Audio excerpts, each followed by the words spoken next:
Lungs समझिए, lungs क्या है। लंग्स आप ये देख रहे होंगे, लंग्स दो पार्ट हैं जो लंग्स के हैं। Lungs are the main respiratory organ, lungs बहुत ही मेन रेस्पिरेटरी ऑर्गन है which located on the both side of the chest, जो चेस्ट के बोथ साइड पे आपके लोकेटेड होता है।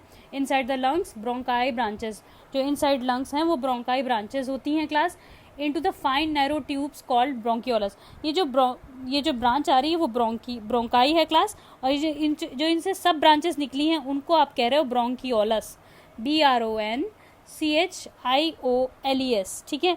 जैसे कि आप ES लगा लेते हो जब बहुत सारी चीज़ें होती हैं, तो वही चीज़ें यहाँ भी हैं कि ब्रोंकाई से आपके ब्रोंकियोलस निकले हैं क्लास, ठीक है। अब इस ब्रोंकियोलस में जो होता है कि फाइनली एंटर टिनी टिनी एयर ट्यूब, ये जो ट्यूब दिख रही हैं उनको एयर ट्यूब कहते हैं क्लास।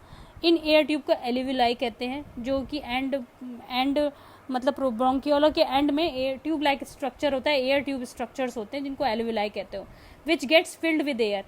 ये क्या होती हैं, ये ट्यूब फिल हो जाती हैं एयर से, ठीक है क्लास। व्हेन वी इनहेल, जब हम ऑक्सीजन को अंदर लेते हैं क्लास, ऑक्सीजन को जब अंदर लेते हैं तो ये जो आपके एल्वियोलाई हैं वो फूल जाते हैं, which get filled with air we inhale. जब इनहेल मतलब सांस लेना अंदर। The lungs are protected to the ribs cage, lungs protect रहती है रिब केज से, यहाँ पे रिब केज बने रहते हैं, 6 यहाँ पे 6 यहाँ पे। जब एक्सरे करवाते होंगे तब आप देखते होंगे रिब केज बने हुए हैं।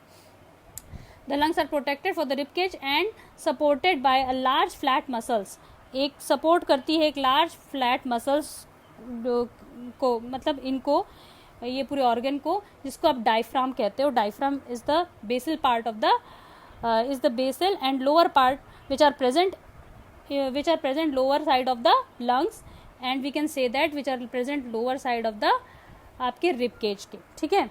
ये होता है आपका डायफ्राम क्लास। ये तो हो गई स्ट्रक्चर की बात। अब हम लोग आगे डिस्कस करेंगे कि रेस्पिरेशन होता क्या है।